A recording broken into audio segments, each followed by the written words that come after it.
नमस्कार. तिखट पाहुणचार रेसिपीज मध्ये तुम्हा सर्वांचे पुन्हा एकदा स्वागत. उपवास म्हटलं की साबुदाण्यापासून खिचडी तयार केली जाते किंवा साबुदाण्याचा वडा तयार करतो. परंतु साबुदाणा वडा सुद्धा हा बहुतेक जणांना तेलकट असल्यामुळे नकोसा वाटतो. परंतु आज आपण साबुदाण्याचा वापर करूनच थेंबभर तेलामध्ये आतून मऊ वरतून क्रिस्पी असे साबुदाण्याचे आप्पे तयार करणार आहोत. चला तर मग हे आप्पे कसे बनवायचे ते बघूया.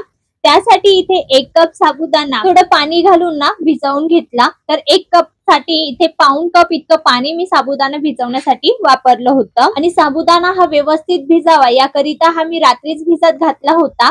बघा, साबुदाणा छान मोकळा सुटसुटीत झालाय आणि हातात घेतल्यानंतर व्यवस्थित असा स्मॅश होतो, याचा अर्थ तो व्यवस्थित भिजलेला आहे. तर असा साबुदाणा भिजवून घ्यायचा. आता यामध्ये चमचाभर हिरव्या मिरचीचा ठेचा घालते. तर हिरव्या मिरच्या मिक्सरला फिरवून त्या बारीक करून घेतल्या बघा. आणि यातच आता 3 मध्यम आकाराचे उकडलेले बटाटे बारीक किसणीने किसून घालायचे.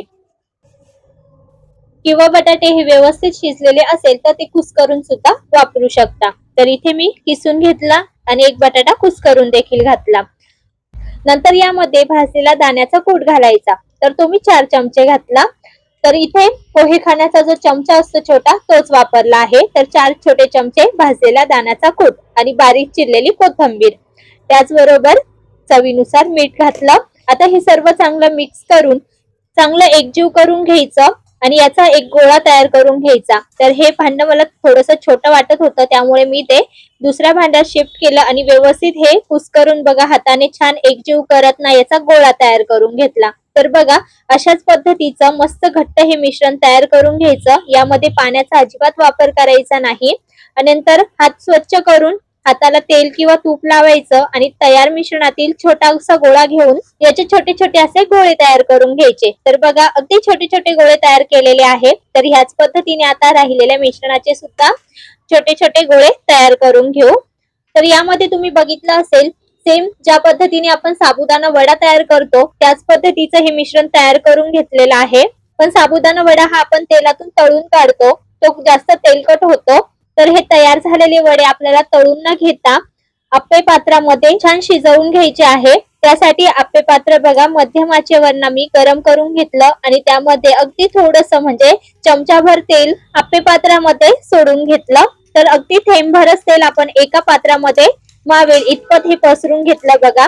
छान गोलाकार फिरवून घ्यायचं म्हणजे सर्व ठिकाणी तेल लागलं जातं. आणि यामध्ये हे तयार केलेले जे बॉल्स आहे साबुदाण्याचे ते एक एक करून ठेवायचे. तर साधारणपणे तयार मिश्रणामध्ये 17 ते 18 हे छोटे बॉल्स तयार करून झाले होते.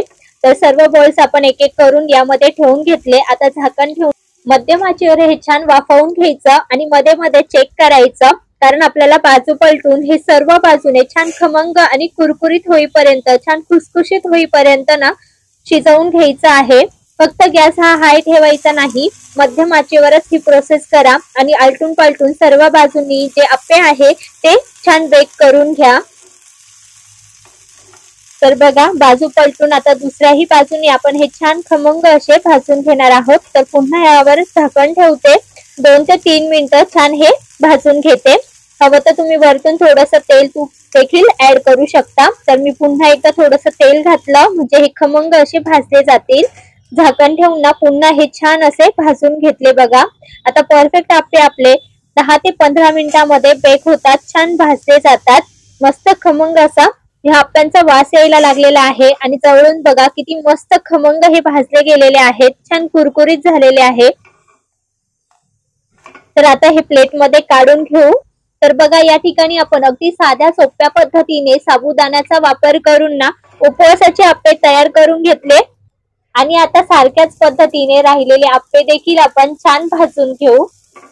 तर बघा, कमी तेलामध्ये अगदी सोप्या पद्धतीने झटपट असे हे उपवासाचे आप्पे तयार होतात.